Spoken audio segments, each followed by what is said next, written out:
আসসালাম সাহাবা, আসসালাম সাহাবা।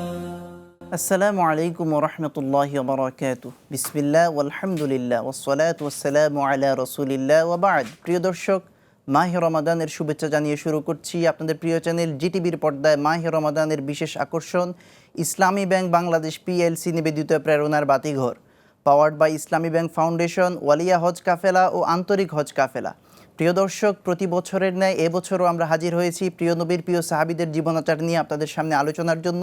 আজকে আমাদের স্টুডিওতে উপস্থিত হয়েছেন এদেশের দুজন খ্যাতনামা ইসলামিক স্কলার। প্রথমেই আমরা স্যারদের সাথে পরিচিত হয়ে নিচ্ছি। আমাদের সামনে আছেন ইসলামী আরবি বিশ্ববিদ্যালয়ের স্বনামধন্য উপাচার্য professor doctor Shamsul Alam sir. আসসালামু আলাইকুম ওয়া রাহমাতুল্লাহি ওয়া বারাকাতুহু। ওয়ালাইকুম আসসালাম ওয়া রাহমাতুল্লাহ। আমাদের সাথে আরেকজন উপস্থিত হয়েছেন ঢাকা বিশ্ববিদ্যালয়ের ইসলামিক স্টাডিজ ডিপার্টমেন্টের স্বনামধন্য প্রফেসর ডক্টর ইউসুফ ইবনে হুসাইন স্যার। আসসালামু আলাইকুম ওয়া রাহমাতুল্লাহি ওয়া বারাকাতুহু। ওয়ালাইকুম আসসালাম ওয়া রাহমাতুল্লাহ। স্যার কেমন আছেন? আলহামদুলিল্লাহ, আপনি কেমন আছেন? আলহামদুলিল্লাহ। প্রিয় দর্শক, আমরা প্রথমেই স্যারদের কাছ থেকে আমাদের অনুষ্ঠান সম্পর্কে একটু জেনে নিচ্ছি।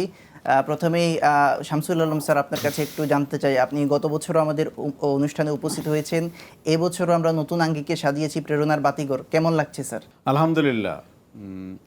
এটা তো আসলে ব্যতিক্রমধর্মী একটা প্রোগ্রাম।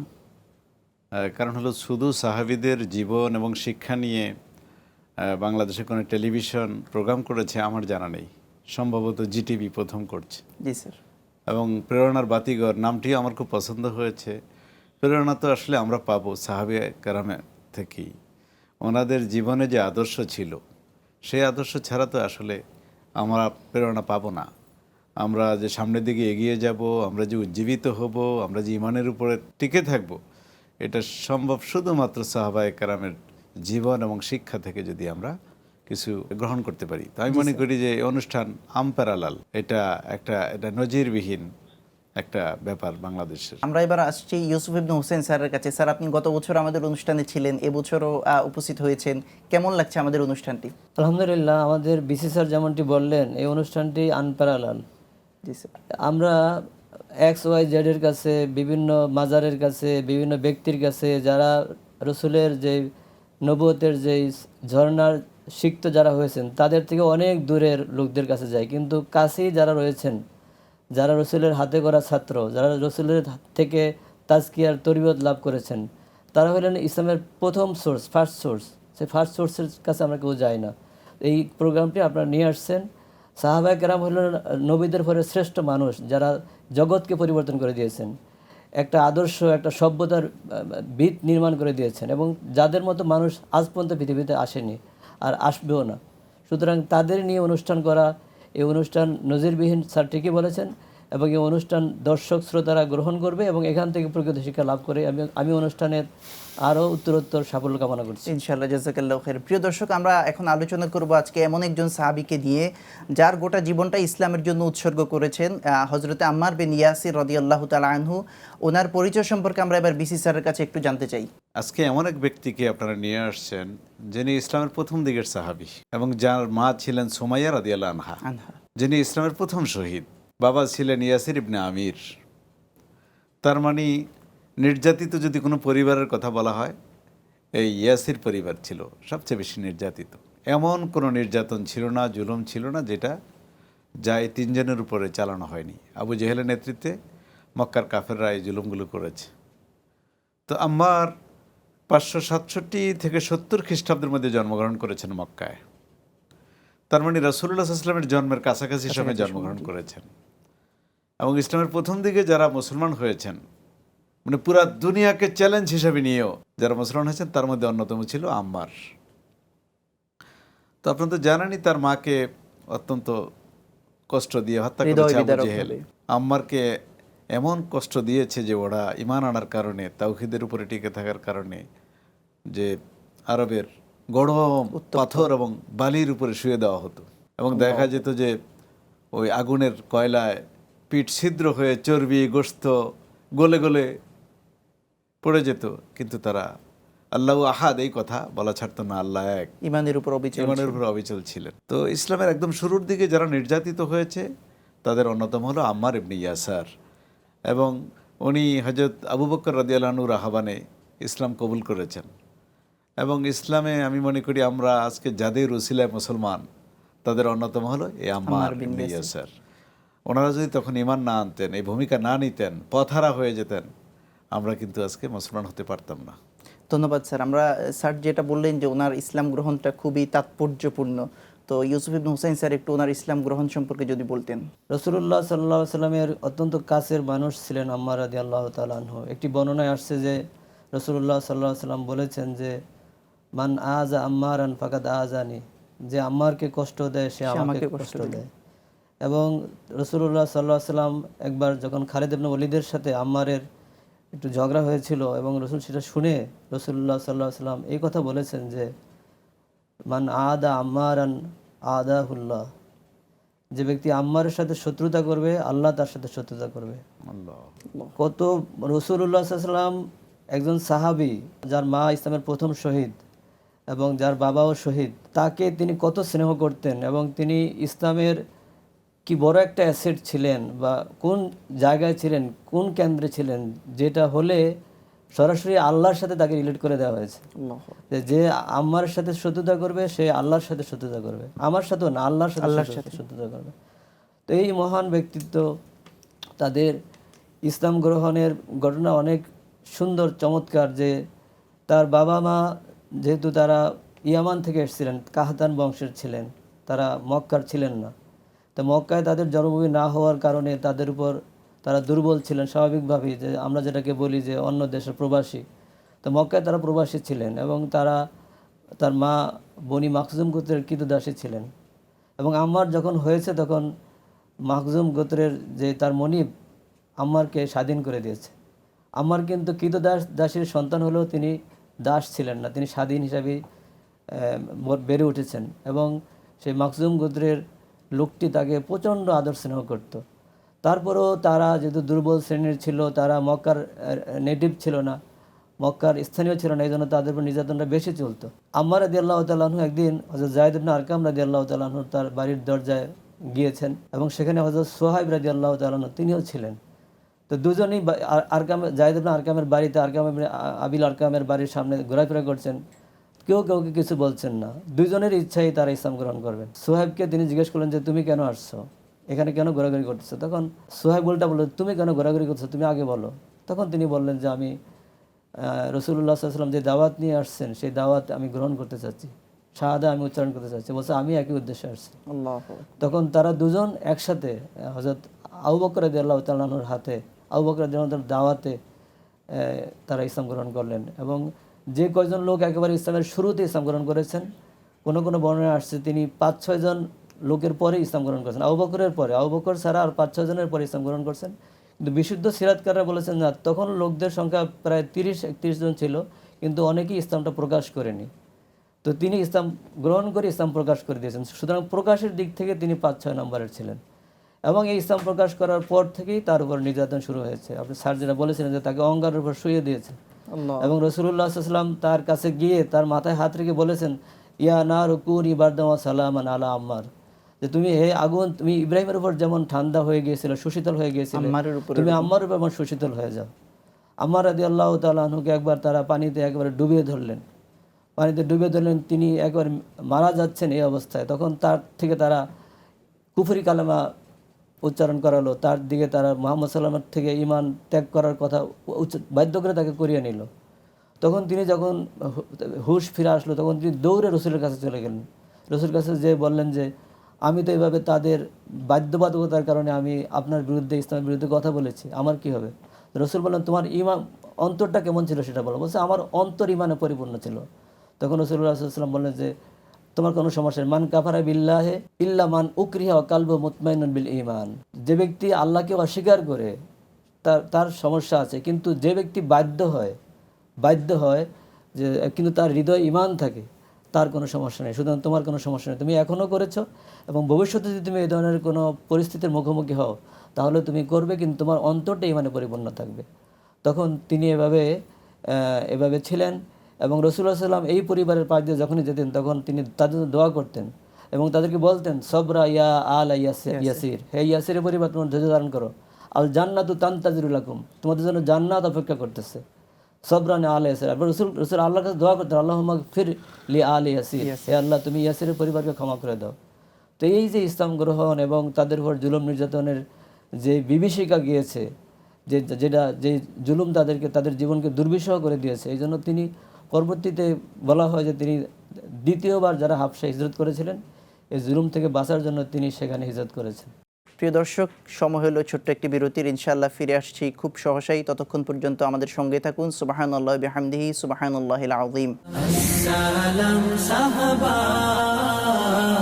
আসসালাম সাহাবা। প্রিয় দর্শক, ফিরে এলাম বিরতির পর। আপনাদের প্রিয় চ্যানেল জিটিভির পর্দায় মাহে রমাদানের বিশেষ আয়োজন ইসলামী ব্যাংক বাংলাদেশ পিএলসি নিবেদিত প্রেরণার বাতিঘর, powered by Islami bank foundation, ওয়ালিয়া হজ কাফেলা ও আন্তরিক হজ কাফেলা। প্রিয় দর্শক, আমরা আজকে একজন সোনালী মানুষের জীবন আলোচনা করছিলাম। আমরা ছিলাম হজরতে আম্মার বিন ইয়াসির রাদিয়াল্লাহু তাআলা আনহুর জীবনী নিয়ে। তো আমরা এবারে আমাদের শামসুল আলম স্যারের কাছে আসবো। আসলে স্যার, আমাদের ইউসুফ ইবনে হুসাইন স্যারের আলোচনার মধ্যে অনেকগুলো আসছে যে আম্মার পরিবারের উপর অনেক নির্যাতন করা হয়েছে। আপনার কাছ থেকে খুব সংক্ষেপে একটু শুনতে চাই। আমি তো মনে করি যে দুনিয়াতে ইসলাম কবুল করার জন্যে যাদের উপরে বেশি জুলুম করা হয়েছে, অত্যাচারের উপর অত্যাচার করা হয়েছে, তাদের মধ্যে অন্যতম আম্মার ইবনে ইয়াসির। শুধু উনি না, পুরো পরিবারের উপরে জুলুম করা হয়েছে। এহেন কোনো জুলুম নাই, ওই যুগের আবিষ্কৃত এমন কোনো অত্যাচার নাই যেটা তাদের উপর করা হয়নি, কিন্তু তার উপরে ইমানের উপরে অটল ছিলেন। আল্লাহু কিন্তু এখান থেকে তো আমাদের শিক্ষণীয় আছে। হাজারো ঝড় ঝঞ্ঝা বয়ে যাবে, কিন্তু ইমানের ব্যাপারে আমরা কোনো আপোষ করব না। কিন্তু আমরা আসলে অল্পতেই কিন্তু হেরে যাই। দুনিয়াবি অনেক কিছুর জন্য আমরা পরাজিত হই, আপোষ করি। তো সাহাবায়ে কেরামকে আমরা স্মরণ করব, কিন্তু ওনাদের শিক্ষাগুলো আমাদের জীবনে নিয়ে আসতে হবে ইনশাআল্লাহ। এবং আম্মার ইবনে ইয়াসির আমাদের সূর্য সন্তান এবং মুসলিম উম্মার শ্রেষ্ঠ সন্তান ওনারা।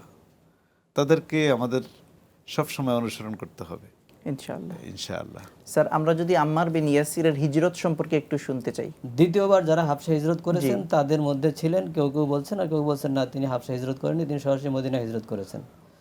মদিনায় তিনি হিজরত করে সেখানে পৌঁছেছেন। রাসূলুল্লাহ সাল্লাল্লাহু আলাইহি ওয়াসাল্লাম তার জন্য একটি জমির ব্যবস্থা করে দিয়েছেন, সেখানে তিনি বাড়ি করে দিয়েছেন এবং মদিনায় তার সাথে হুযায়ফাতুল ইয়ামানি, যাকে বলা হয় যিনি সিরুর রাসূলুল্লাহ ছিলেন, তার সাথে তার ভ্রাতৃত্ব স্থাপন করে দেয়। আপনারা জানেন যে মদিনায় যখন মুহাজির হিজরত করেছেন, তখন প্রত্যেক আনসারের সাথে একজন মুহাজিরকে রাসূল সাল্লাল্লাহু আলাইহি ওয়াসাল্লাম মুআখাত বা ভ্রাতৃত্ব ভাই করে দিয়েছিলেন এবং এই আম্মার ইবনে ইয়াসির রাদিয়াল্লাহু তাআলা হুযায়ফাতুল ইয়ামানের সম্পর্ক করে দিয়েছিলেন এবং হুযায়ফাতুল ইয়ামান রাদিয়াল্লাহু তাআলা আনহু তাকে মানে যার পর নয় সহযোগিতা করেছেন, সব বিষয়ে তার পাশে ছিলেন।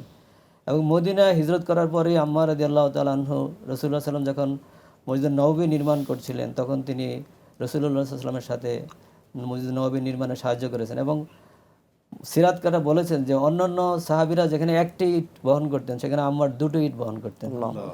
একবার তার উপরে যখন লোকেরা আরও বেশি বোঝা চাপিয়ে দিয়েছিল মসজিদ নির্মাণের সময়, তখন রাসূলুল্লাহ সাল্লাল্লাহু আলাইহি ওয়াসাল্লাম নিজ হাতে এসে সেই বোঝাটা বা সেই ইটগুলো নামিয়ে দিয়েছেন যে আম্মারের কষ্ট হবে।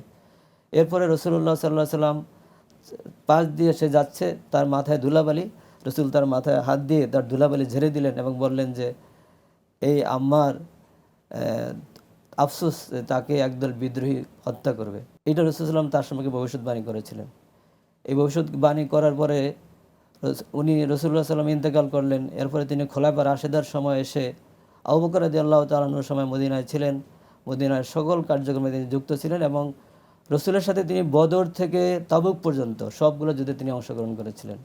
রাসূল সাল্লাম যে কটা যুদ্ধ করেছেন প্রত্যেকটা যুদ্ধে তিনি অংশগ্রহণ করেছেন।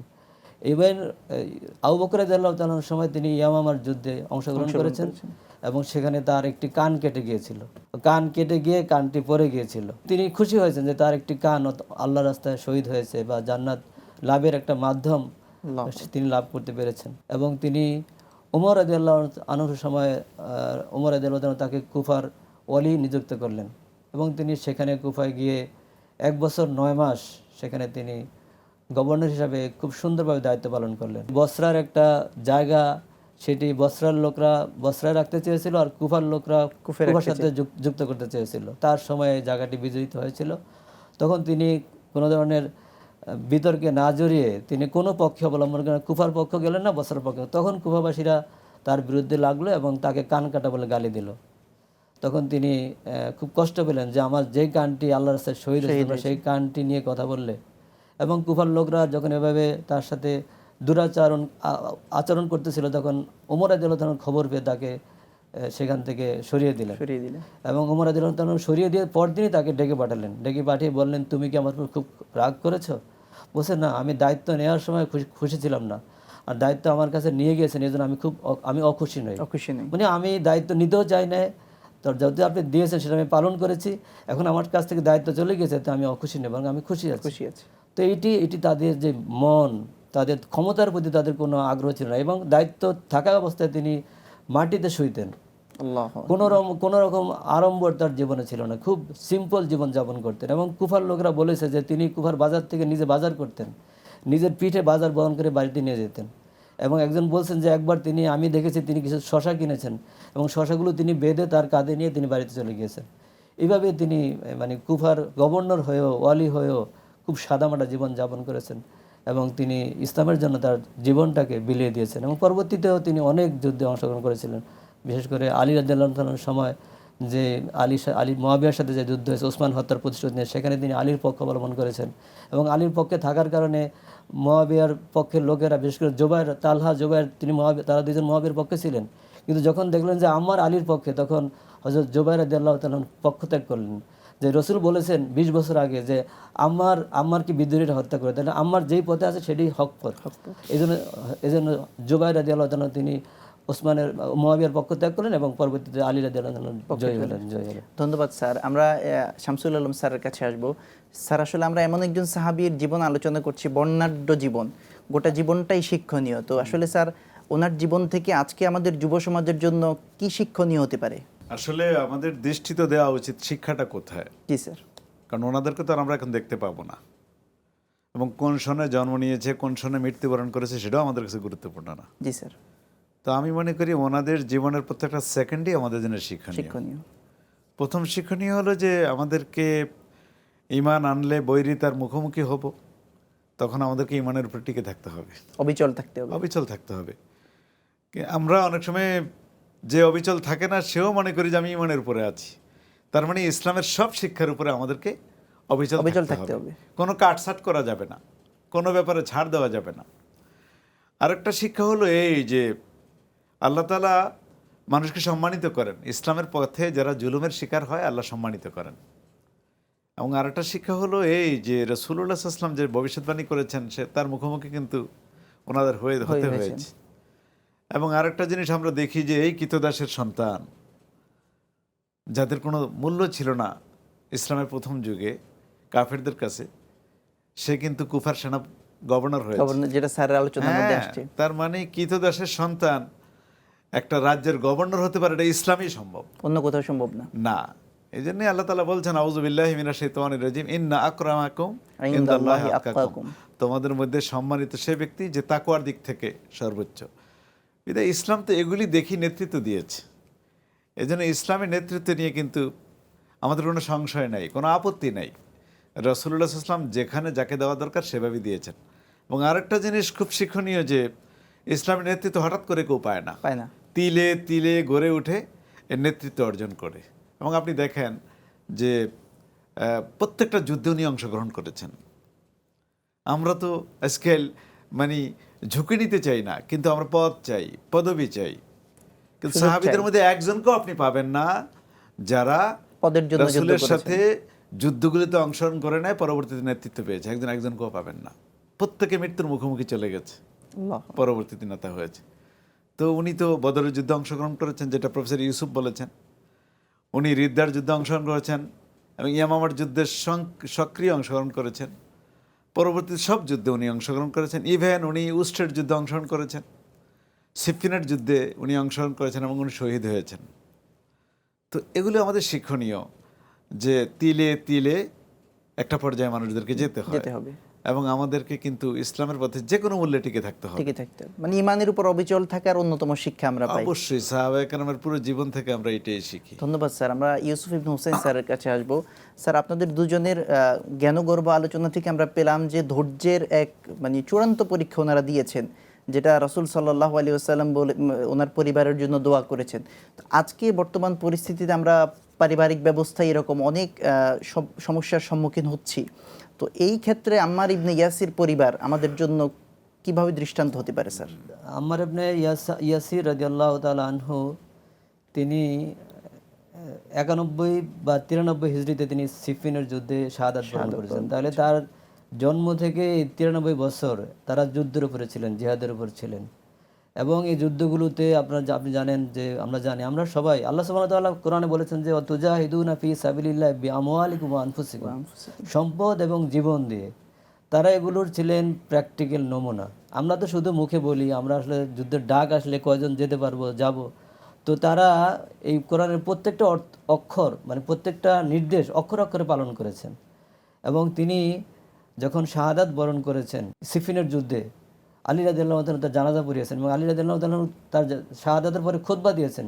খুতবা দিয়ে বলছেন যে আম্মার আল্লাহ তার উপর রহম করেছেন যখন সে ইসলাম গ্রহণ করেছে, এবং আল্লাহ তার উপর রহম করেছেন যখন সে মৃত্যুবরণ করেছে, এবং আমার কিয়ামতের দিনও আল্লাহর রহমত প্রাপ্ত হবেন।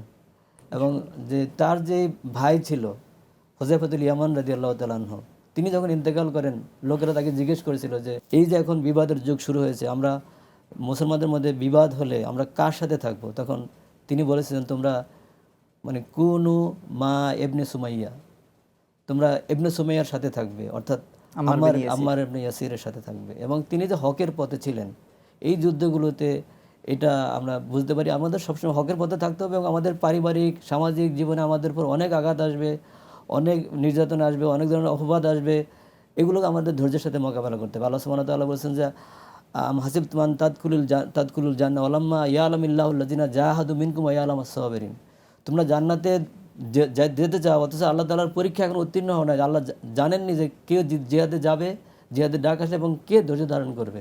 জিহাদের ময়দানে ধৈর্য ধারণ করা, টিকে থাকা শত্রুর অস্ত্রের সামনে, এটা বিশাল ধৈর্য। এই ধৈর্য তারা ধারণ করেছেন। আমরাও এই এই এই সাহাবীর, মহান সাহাবীর জীবন থেকে শিক্ষা নিয়ে আমরা ইসলামের পথে থাকলে আমাদের উপর নির্যাতন আসবে এবং ধৈর্য ধারণ করতে হবে। কারণ আমরা দেখি যে সূরা লোকমানে আল্লাহ বলছেন যে ওয়া'মুর বিল মারুফ ওয়ানহা আনিল মুনকার ওয়াসবির আলা মা আসাবাক। আমরা বিল মারুফ নাহি আনিল মুনকারের কাজ করতে গেলে সমাজে তোমার উপর নির্যাতন আসবে, জুলুম আসবে, অপবাদ আসবে, তোমার তখন ধৈর্য ধারণ করতে হবে। ধৈর্যের পরীক্ষা উত্তীর্ণ হলেই আমরা সফল হব, আমাদের সমাজ সফল হবে ইনশাআল্লাহ। স্যার, আপনারা অনেক কষ্ট করে আমাদের স্টুডিওতে সময় দিয়েছেন, আপনাদেরকে অসংখ্য ধন্যবাদ। প্রিয় দর্শক, আমরা আজকে এমন একজন মহান সাহাবীর জীবন আলোচনা করলাম যার গোটা জীবনটাই আমাদের জন্য শিক্ষণীয়। বিশেষত ধৈর্যের অনন্য পরীক্ষা আম্মার বিন ইয়াসির রাদিয়াল্লাহু তাআলা আনহু দিয়েছেন। আজকের সমাজ ব্যবস্থায়, রাষ্ট্র ব্যবস্থায়, পারিবারিক ব্যবস্থায় আমরা যদি এই ধৈর্যের পরীক্ষা উত্তীর্ণ হতে পারি তাহলে আমাদের জীবন সফল এবং সার্থক হবে। আল্লাহ তাআলা আমাদেরকে সব কিছু আমল করার সেই তৌফিক দান করুন ইনশাআল্লাহ তাআলা। আগামী পর্বে একই সময়ে একই টেলিভিশনের পর্দায় দেখা হবে। ততক্ষণ পর্যন্ত আল্লাহ তাআলা আমাদেরকে ভালো রাখুন, সুস্থ রাখুন। সুবহানাকাল্লাহুম্মা বিহামদিকা আশহাদু আল্লা ইলাহা ইল্লা আনতা আস্তাগফিরুকা ওয়া আতুবু ইলাইক। ওয়াসসালামু আলাইকুম ওয়া রাহমাতুল্লাহ।